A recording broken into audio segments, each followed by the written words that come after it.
नमस्कार दोस्तों, study wise channel में आपका हार्दिक स्वागत है। आज हम सामान्य अध्ययन के अंतर्गत कुछ अति महत्वपूर्ण प्रश्नों को लेकर आए हैं जो परीक्षा की दृष्टि से अत्यंत ही उपयोगी हैं। इन प्रश्नों को हम प्रश्नोत्तर रूप में देखेंगे, तो आइए इन प्रश्नों को और उसके उत्तरों को देखते हैं। पहला प्रश्न है कि राष्ट्रीय खेल संस्थान कहाँ स्थित है? तो स्थित है पटियाला में। यह स्थित है पंजाब के पटियाला में। नेक्स्ट है कि रिजर्व बैंक ऑफ इंडिया का राष्ट्रीयकरण कब किया गया? तो यह किया गया था 1 जनवरी 1949 को। ये भी याद रखिएगा कि रिजर्व बैंक ऑफ इंडिया की स्थापना 1 अप्रैल 1935 को की गई थी। नेक्स्ट है कौन सी शर्करा तत्काल ऊर्जा देती है? तो शर्करा है ग्लूकोज। ये भी याद रखिएगा कि सबसे मीठी शर्करा होती है फ्रक्टोज, जो फलों में पाई जाती है। नेक्स्ट है रसायनों का सम्राट किसको कहा जाता है? तो ये कहा जाता है सल्फ्यूरिक अम्ल को, यानी H2SO4 को।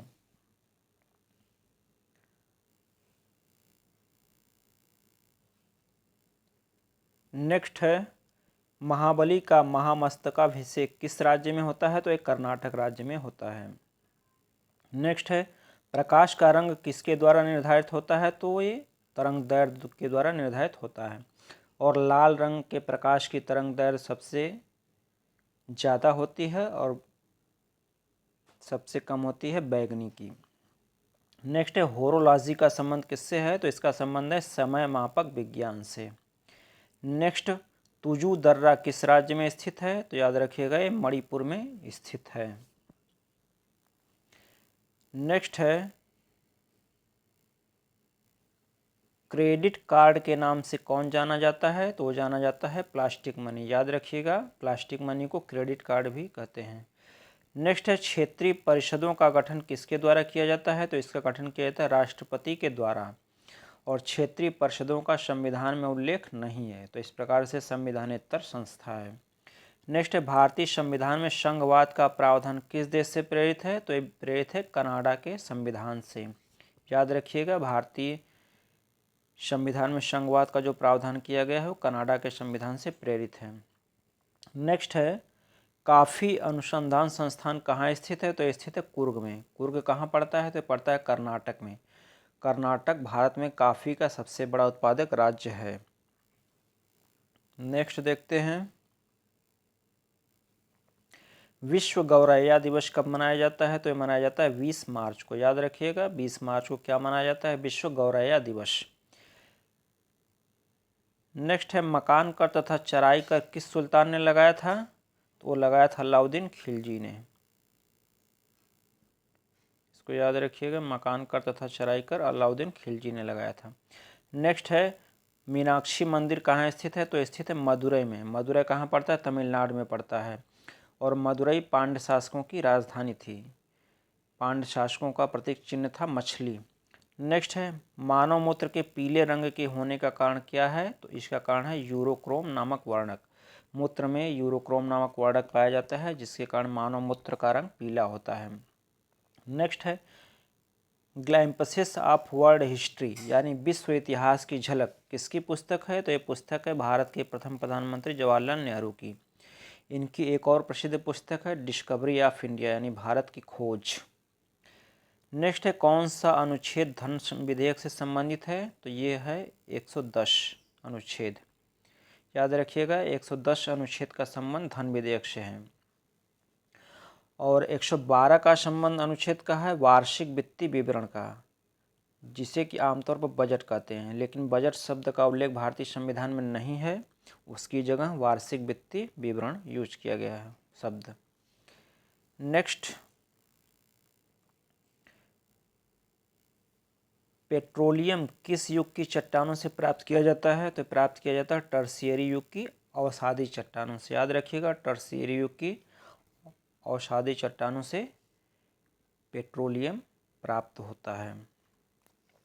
याद रखिएगा तेल एक प्रकार से ट से टर्शियरी, ट से तेल। नेक्स्ट सहकारी समितियों का प्रावधान संविधान के किस भाग में है? तो इसका प्रावधान भारतीय संविधान के भाग 9 ख में है। भारतीय संविधान में कुल 22 भाग हैं, जिसमें से 9 ख में सहकारी समितियों का प्रावधान है। और भाग 9 में नगर पंचायतों से संबंधित है।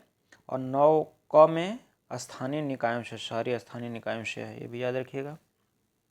नेक्स्ट, 84वें संविधान संशोधन द्वारा कब तक लोकसभा की सीटें नहीं बढ़ेंगी? तो याद रखिएगा 2026 तक। तो 1971 की जनसंख्या के अनुसार ये सीटें हैं और ये 2026 तक नहीं बढ़ेंगी। नेक्स्ट है, गुप्त शासकों का प्रथम शासक कौन था जिसने महाराजाधिराज की उपाधि धारण की थी? तो धारण की थी चंद्रगुप्त प्रथम ने। तो याद रखिएगा महाराजाधिराज की उपाधि धारण करने वाले पहला गुप्त शासक कौन था? तो चंद्रगुप्त प्रथम। एक प्रश्न और आता है कि परम भागवत की उपाधि धारण करने वाले पहला गुप्त शासक कौन था? तो वो थे चंद्रगुप्त द्वितीय विक्रमादित्य, जिनके दरबार में नवरत्न रहते थे।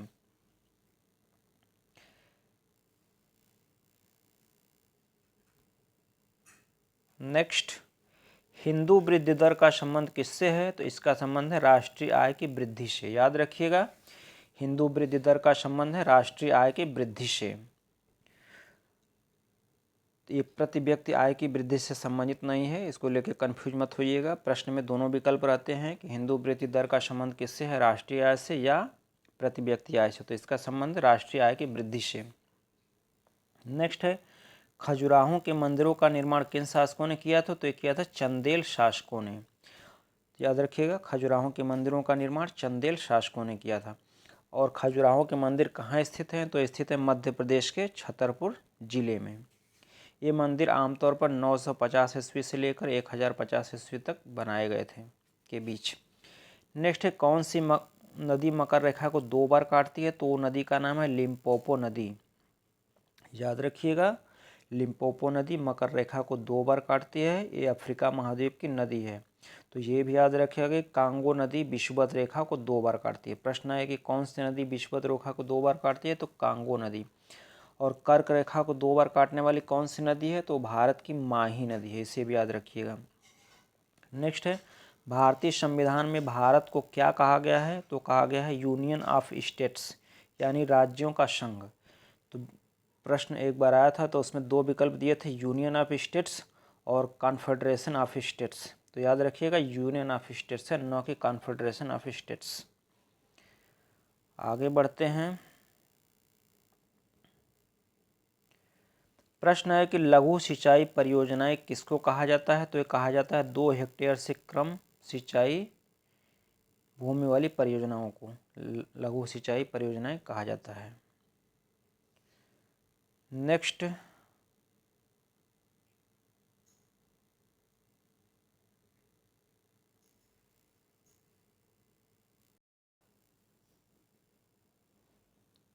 तो दोस्तों ये 2000 हेक्टेयर होगा। 2 हेक्टेयर 2000 हेक्टेयर से कम सिंचाई परियोजनाओं को। और 2000 से 10,000 हेक्टेयर के बीच जो सिंचाई परियोजनाएं हैं उनको मध्यम सिंचाई परियोजनाएं कहते हैं। और 10,000 हेक्टेयर से ज़्यादा वाली जो सिंचाई परियोजनाएं होंगी उसको दीर्घ सिंचाई परियोजनाएं कहते हैं।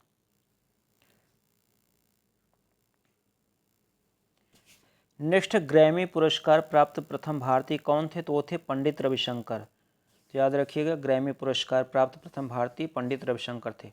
ग्रैमी पुरस्कार संगीत का प्रतिष्ठित पुरस्कार है।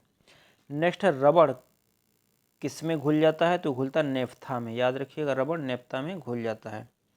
नेक्स्ट, वेसुवियस किस प्रकार का ज्वालामुखी है? तो ये प्रक्षुब्ध ज्वालामुखी है। याद रखिएगा वेसुवियस प्रक्षुब्ध ज्वालामुखी है। ये इटली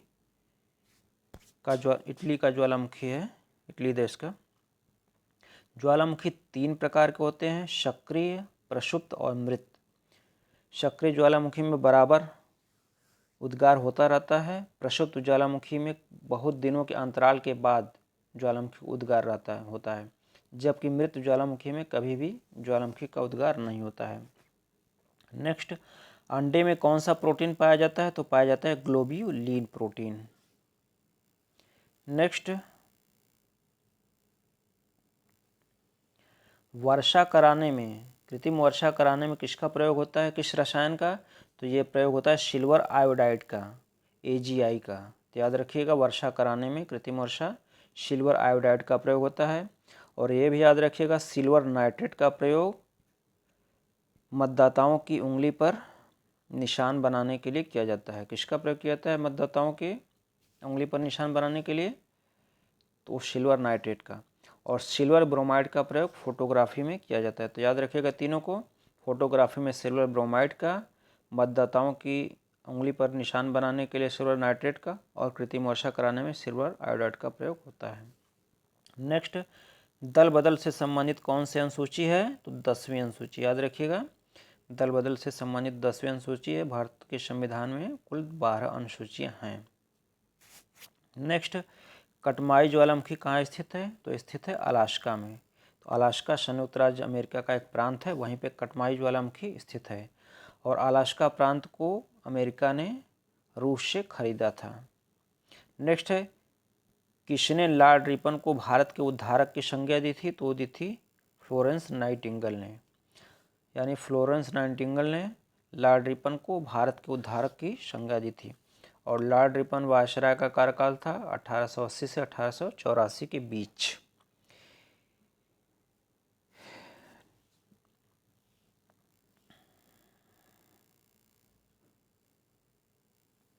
नेक्स्ट है, राष्ट्रपति अपना त्यागपत्र किसे सौंपते हैं? तो सौंपते हैं उपराष्ट्रपति को। नेक्स्ट है, माइक्रोफोन किस सिद्धांत पर काम करते हैं? तो काम करते हैं चुंबकीय प्रेरण, विद्युत चुंबकीय प्रेरण के सिद्धांत पर। नेक्स्ट, शाहनामा पुस्तक के लेखक कौन है? तो ये लेखक है फिरदौसी। याद रखिएगा शाहनामा पुस्तक के लेखक फिरदौसी हैं। और फिरदौसी महमूद गजनवी के साथ भारत आए थे। नेक्स्ट है, छड़ी नृत्य किस राज्य का लोक नृत्य है?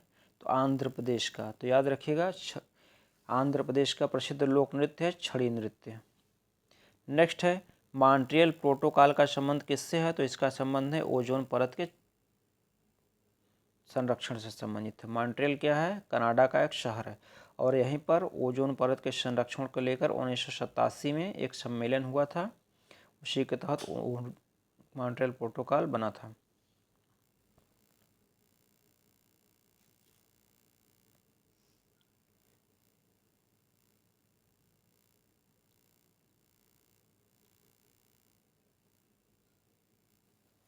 नेक्स्ट है कि राइबोसोम का काम क्या है? तो इसका काम है प्रोटीन संश्लेषण करना। तो याद रखिएगा प्रोटीन संश्लेषण राइबोसोम के द्वारा होता है। नेक्स्ट है, किन रंगों से मिलकर प्राथमिक रंग बनते हैं? तो वह नीला, लाल, हरा। तो याद रखिएगा नीलाह वर्ड बैठा लीजिएगा, नीलाह। तो नीला, लाल, हरा को प्राथमिक रंग कहते हैं।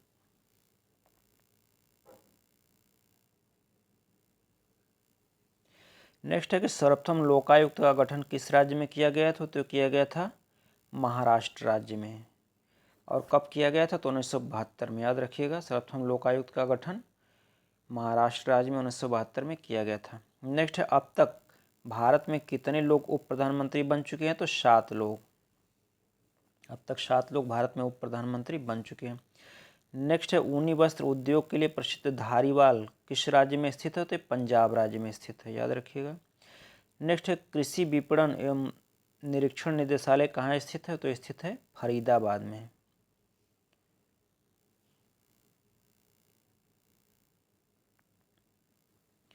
नेक्स्ट है, तड़ित झंझा किस प्रदेश में आते हैं? तो आते हैं विषुवत रेखीय प्रदेशों में। नेक्स्ट है, बास्तिल का पतन किस क्रांति से संबंधित है? तो फ्रांसीसी क्रांति से संबंधित है। और फ्रांसीसी क्रांति हुई थी 1789 में। और हर साल 14 जुलाई को फ्रांस का राष्ट्रीय दिवस मनाया जाता है। और समानता, स्वतंत्रता एवं भारतीयत्व फ्रांसीसी क्रांति का नारा था। नेक्स्ट, चोल वंश की राजधानी कहाँ थी? तो वो थी तंजौर में। और चोल वंश के संस्थापक थे विजयालय 850 ईस्वी में। नेक्स्ट है, राज्य सरकारें 0 से 6 वर्ष की आयु के बच्चों के लिए शिक्षा की व्यवस्था करेंगी। इसका प्रावधान कहाँ है? तो इसका प्रावधान है अनुच्छेद 45 में। और 6 से 14 वर्ष तक के बच्चों को शिक्षा दिलाना अब एक मौलिक अधिकार हो गया है। और इसका प्रावधान संविधान के अनुच्छेद 21 क में है।